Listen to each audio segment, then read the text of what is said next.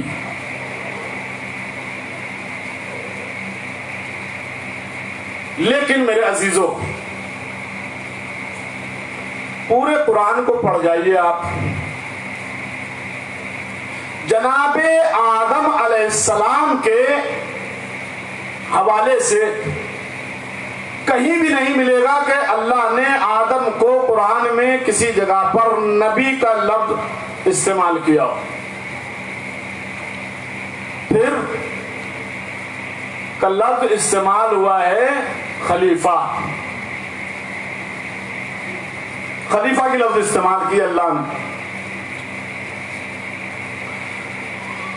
نبی کہیں نہیں کہا۔ لیکن جب ہم نبیوں کا ذکر کرتے ہیں اور اپنی کتابوں میں بھی پڑھتے ہیں، اپنے استادوں سے بھی پڑھتے ہیں، تو وہاں ارشاد ہوتا ہے کہ آدم پہلے نبی، لیکن قرآن میں کہیں نہیں ملتا کہ آدم کو نبی کی لفظ سے یاد کیا گیا ہو۔ خلیفہ کہیں کہا انی جاعل فی الارض خلیفہ، کہیں کہا انی خالق بشر من الطین، میں ایک بشر بنانے والا ہوں، نبی نہیں کہا۔ یہ نہیں کہا اللہ نے انی جاعل فی الارض نبیہ، میں زمین پر ایک نبی بنانے والا ہوں، خلیفہ کہا۔ اچھا، یہ خلیفہ کا مطلب کیا ہے؟ خلیفہ بنا ہے خلف سے۔ ہمارے یہاں یو پی میں جہاں اردو زبان بہت زیادہ بولی اور سمجھی جاتی ہے، بیٹے کو کہا جاتا ہے خلف الرشید۔ تو خلف سے بنا ہے، اور خلف کے معنی ہے بعد میں آنے والا، پیچھے آنے والا۔ خلیفہ جو ہے آسان لفظوں میں کہوں تو جگہ پر بیٹھنے والا۔ اللہ نے اعلان کیا ہے آدم کے سلسلے میں کہ ہم نے ان کو خلیفہ بنایا، نبی نہیں بنایا۔ خلیفہ کہتے ہیں کسی کی جگہ پر بیٹھنے والا۔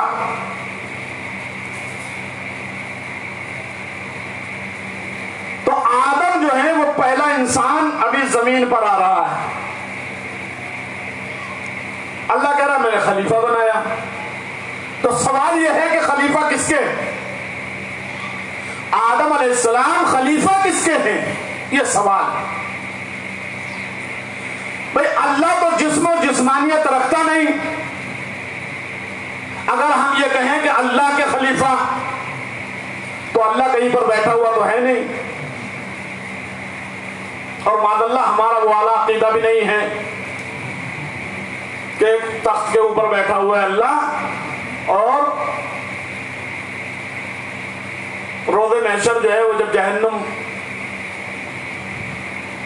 کا پیٹ نہیں بھرے گا تو اللہ جو ہے وہ تخت پہ بیٹھے بیٹھے اپنے ایک پیر ڈال دے گا جہنم میں۔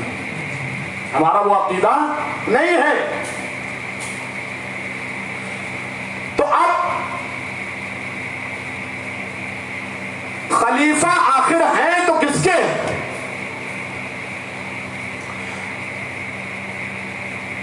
نبی بھی نہیں کہا، خلیفہ کہا۔ اچھا، نبی کیوں نہیں کہا یہ بھی سن لیجئے جلدی سے۔ نبی بنا ہے لفظ نبا سے۔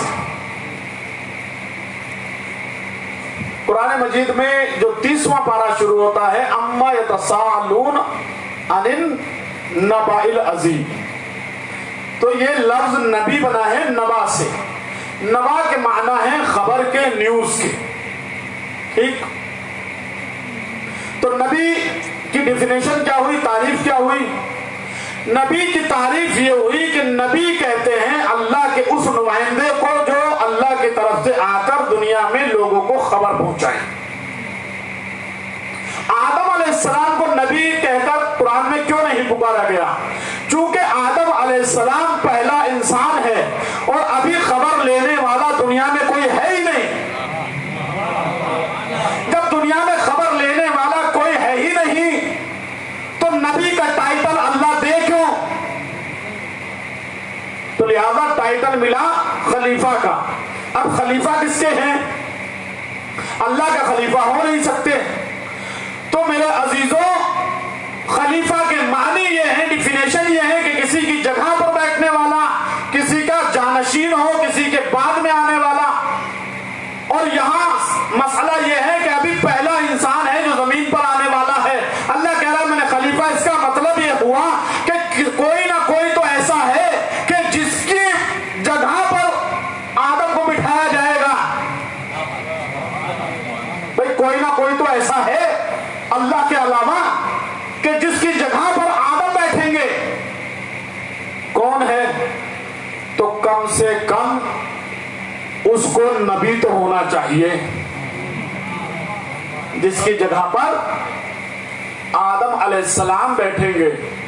لیجئے میرے عزیزوں، مسئلہ حل ہو گیا. ہمیں کوئی ایک نبی تو تسلیم کرنا پڑے گا کہ جس کے خلیفہ بن کر آدم آ رہے ہیں.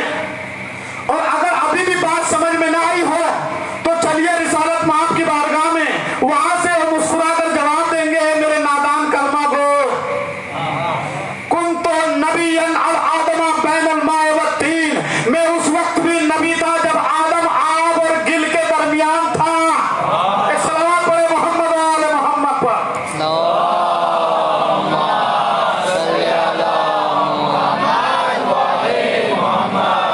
تو آدم خلیفہ کس کے بن کر آئے؟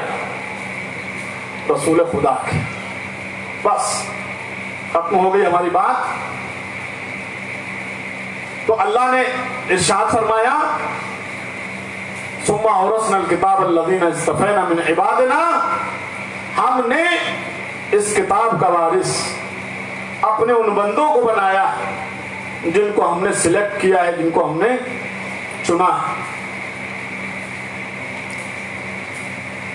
عزیزوں، یہ مسئلہ خلافت جو ہے وہ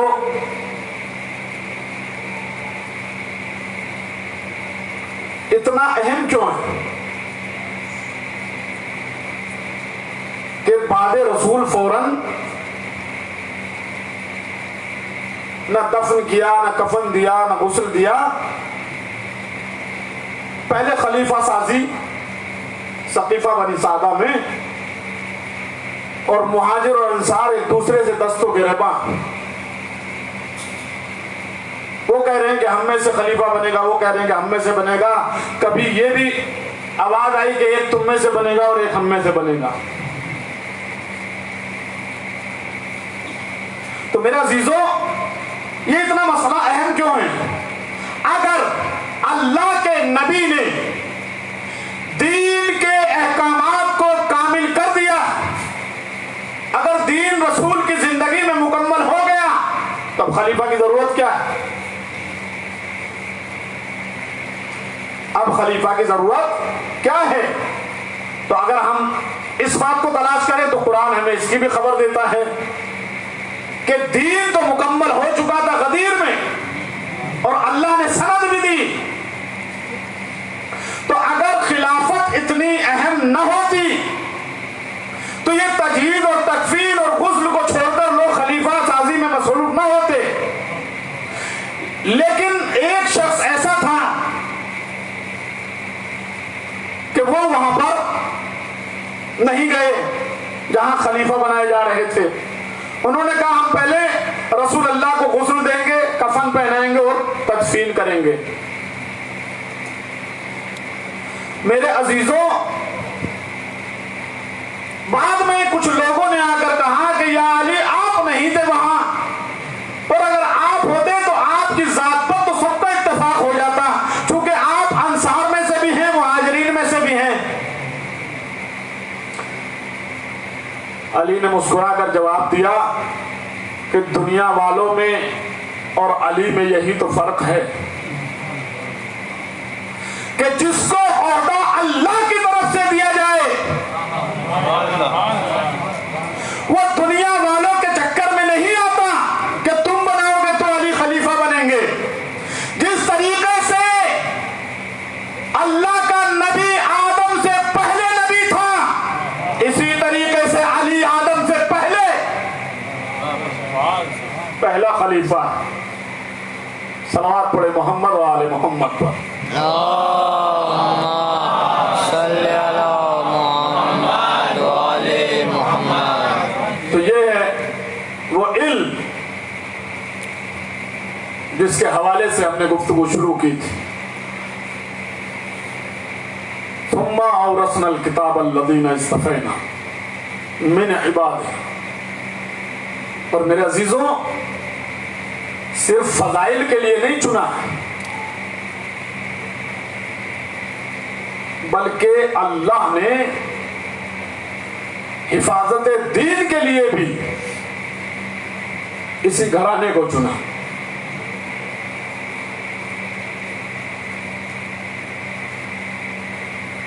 چونکہ یہ گھرانہ مشکل کشا کا گھرانہ ہے نا، اب چاہے مشکل انسانوں پر آ جائے، ملائکہ پر آ جائے، جنات پر آ جائے یا دین پر آ جائے، اسی دروازے سے سب کی مشکل حل ہوئی۔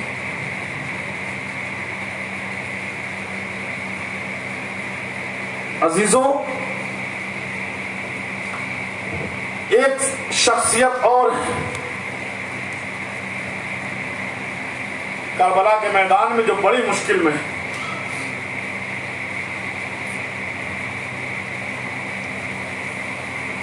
کون ہے وہ شخصیت؟ جب جناب مسلم کی شہادت کی خبر مل گئی اور امام حسین علیہ السلام کربلا کی طرف رک کر کے چلے، تو کچھ ہی دور چلا تھا قافلہ کہ لوگوں نے کہا کہ مولا سامنے سے ہمیں کوئی کھجوروں کا باغ دکھائی دے رہا۔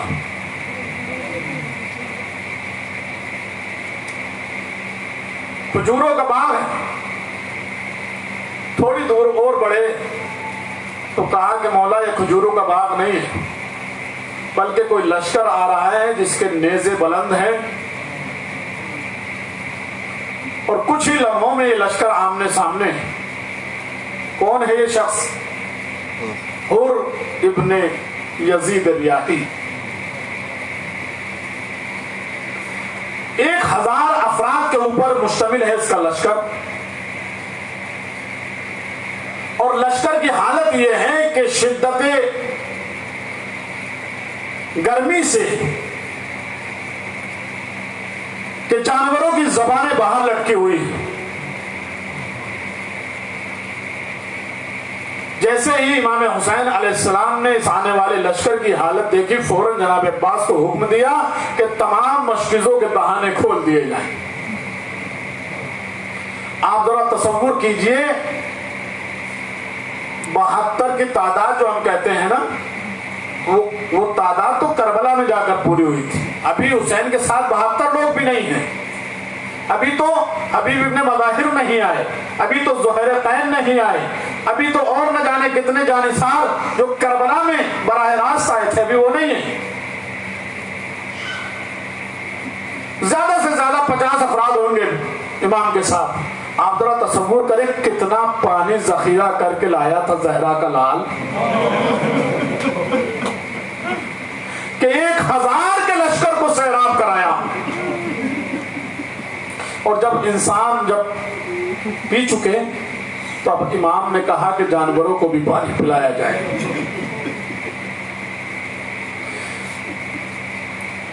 اس فوج کے سپاہیوں میں سے ایک سپاہی بیان کرتا ہے،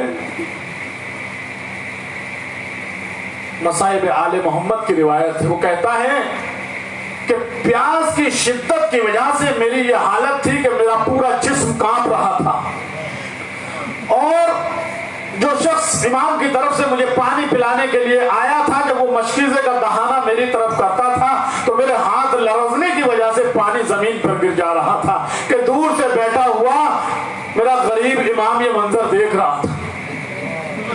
اور ایک مرتبہ وہاں سے آئے اور آنے کے بعد دہانہ میرے منہ سے لگا دیا، اپنے ہاتھ سے امام نے مجھے پانی پلایا۔ انسان سیراب ہو گئے، جانور سیراب ہو گئے، اور اب جب سب تازہ دم ہو گئے تو کچھ ہی دیر میں نماز ظہر کا وقت آیا۔ امام نے ایک مرتبہ فرمایا کہ حر جا تو اپنے ساتھیوں کے ساتھ نماز پڑھ لے اور میں اپنے ساتھیوں کے ساتھ نماز پڑھ لوں۔ اللہ نے امام کی حکمت، شاید یہ جملہ بھی امام نے دنیا والوں کو حر کی نیت پہچاننے کے لیے کہا تھا کہ تاکہ دنیا حر کی نیت پہچان لے۔ جانتے حر نے پلٹ کر جواب کیا دیا؟ فرزند رسول کیا یہ ممکن ہے کہ آپ کی موجودگی میں نماز کی قیادت کروں؟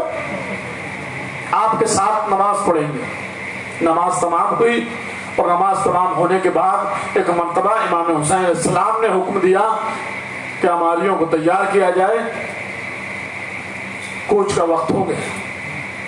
امام بھی اپنے رہبار پر سوار ہوئے، اور جیسے ہی سوار ہو کر آگے بڑھنا چاہتے تھے ایک مرتبہ حر گھوڑے کے سامنے آ کر کھڑا ہو گیا، اور بعض روایتوں میں لکھا ہے کہ گھوڑے کی لجام کو پکڑ لیا۔ یہ کتنی بڑی بے عزتی تھی اور کتنی بڑی بات کی تھی حر نے۔ عام بچوں کے لیے میں عام اور آسان زبان میں اگر سمجھاؤں تو ایسے سمجھ لیجئے جیسے آپ کی گاڑی سے کوئی چابی نکال لے اور آپ کو آگے نہ جانے دے۔ یہ گستاخی کی تھی زہرا کے لال کے ساتھ کس نے؟ حر نے۔ کہا کہ مجھے ابن زیاد کا حکم ہے کہ آپ کو گرفتار کر کے ابن زیاد کے پاس لے جاؤں۔ امام نے جملہ کہا، حر تیری ماں تیرے غم میں بیٹھ، حر تیری ماں تیرے غم میں روئے۔ اللہ رض گیا حر، اور ایک مرتبہ ہاتھوں کو جوڑ کر کہتا ہے کہ اے حسین، اگر آپ کے علاوہ یہ جملہ کسی اور نے کہا ہوگا تو میں بھی پلٹ کے اسے یہی جملہ کہتا، لیکن میں کیا کروں کہ آپ کی ماں کے اوپر میں سوائے درود کے اور کچھ نہیں کہہ سکتا۔ اور شاید امام نے جملہ حر کو کہا ہی اس لیے تھا تاکہ اس کو احساس ہو جائے کہ میں کس کا سامنا کر رہا ہوں، اس کی ماں کون ہے، اس کا باپ کون ہے۔ ہاں عزیزو، حر کربلا لے آیا امام حسین کو، اور جب شب عاشور آئی ہے نا تو حالات دیکھ کر ایک مرتبہ حر پسر سعد کے خیمے میں گئے اور جا کر کہا کہ عمر سعد کیا ارادہ ہے، کل کیا ہونے والا ہے؟ کہا حر کل ایسی جنگ ہوگی کہ سر کٹ کٹ کے گریں گے، بازو کٹ کٹ کے گریں گے، تلواریں چلیں گی، نیزے ابھالے چلیں گے، سر و سینہ پیٹ کے رہو میرے عزیزو۔ اللہ جانے اگلے سال کون ہو تو اس غم میں بیٹھے۔ جب یہ احساس ہو گیا حر کو کہ جنگ حتمی ہے، یہ رات کا عالم ہے، حر عمر سعد کے خیمے سے آ گیا، اپنے خیمے میں گیا، لیکن کچھ ہی دیر میں باہر نکلا اور ہاتھوں کو مل رہا ہے اور ٹہل رہا ہے۔ ایک مرتبہ حر کے غلام نے دیکھا کہ میرے آقا کا چہرہ بدلا ہوا ہے، رنگ تبدیل ہے، اور آج سے پہلے ایسی کیفیت کبھی نہ دیکھی۔ ایک مرتبہ دوڑ کر قریب آیا، کہا آقا آپ کی کیفیت کیا ہے؟ اگر کوئی مجھ سے پوچھتا کہ کیا تو نے سب سے زیادہ بہادر انسان دیکھا ہے تو آقا میں آپ کا نام لیتا، لیکن میں آج آپ کی ہوں. حور کچھ نہیں بولے. غلام اندر گیا اور ایک پیالہ پانی لے کر آیا اور حور کو پیش کیا. حور نے جیسے ہی پانی کے کوزے کو دیکھا ایک مرتبہ نظریں پھیر لی اور پانی کو زمین پر گرا دیا ہاتھ مار کے. حور کا غلام گھبرا گیا اور گھبرا کر اس خیمے میں گیا کہ جس میں حور کا بھائی رہتا. حور کے بھائی سے جا کر حور کی کیفیت بیان کی.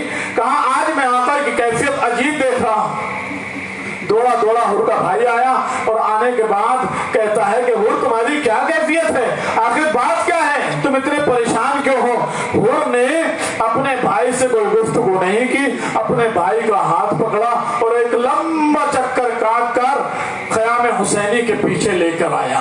اور خیام حسینی سے جب نزدیک آیا تو اپنے بھائی سے حور کہتے ہیں کہ بھائی تم مجھ سے پوچھ رہے تھے کہ کیا پریشانی ہے, کیا بات ہے, ذرا ان خیموں سے کان لگا کر تو سنو کیا آوازیں آ رہی ہیں. ایک مرتبہ حور کا بھائی کہتا ہے کہ بھیا حور, ارے خیام حسینی سے چھوٹے چھوٹے بچوں کی آوازیں آ رہی ہیں. العطاش العطاش العطاش, ہائے پیاس ہائے پیاس ہائے پیاس. ایک مرتبہ حور کہتا ہے بھائی ارے تم جاننا چاہتے ہو کہ میں پریشان کیوں ہوں, ارے ان بچوں کے اس حالت کا ذمہ دار میں ہی تو ہوں.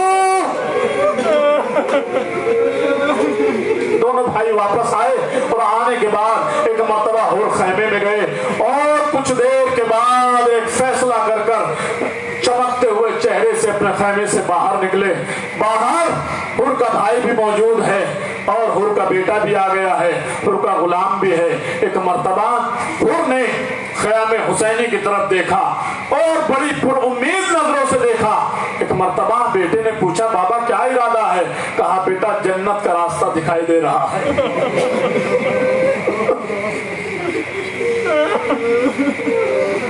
بیٹا جنت کا راستہ دکھائی دے رہا ہے. سامنے جوانان جنت کھڑے ہیں,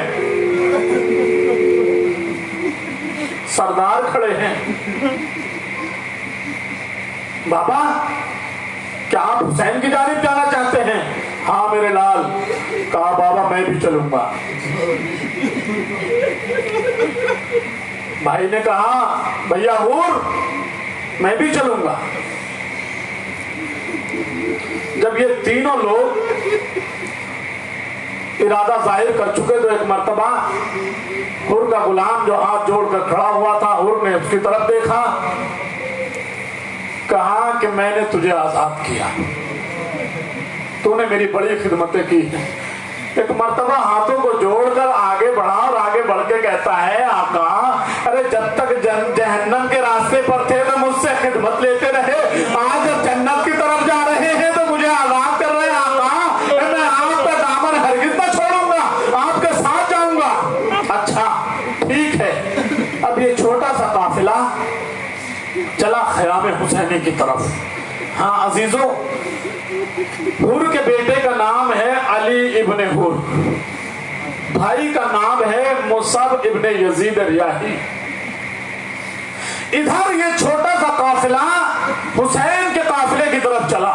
دیکھیں بہت آہستہ آہستہ اس لیے پڑھ رہا ہوں کہ جن کی دعائیں قبول نہ ہوتی ہوں تو وہ دعائیں اپنے ذہن میں لے آئے, کیونکہ روایات میں ہے کہ فرش عذاب پر بیٹھ کر جب امام کے مسائل بیان کیے جائیں اس وقت دعا مانگو, یقیناً دعائیں پوری ہوں گی. اور عزیزوں یہ قافلہ چلا.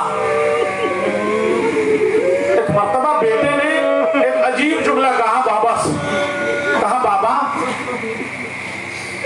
آپ کے چہرے پر ایک بے چینی دیکھ رہا. کہا میرے لال بے چینی اس بات کی ہے کہ میں کن آنکھوں سے حسین کا سامنا کروں گا. اگر میں حسین کے ساتھ زور زبردستی نہ کرتا تو آج حسین کے بچے اس حالت کو نہ پہنچتے. میرے لال ایک کام کرو, میرے آنکھوں پر پٹی باندھ دو اور میرے ہاتھوں کو ایسے جکڑ دو جیسے کوئی گناہگار حاکم کے سامنے پیش کیا جاتا ہے.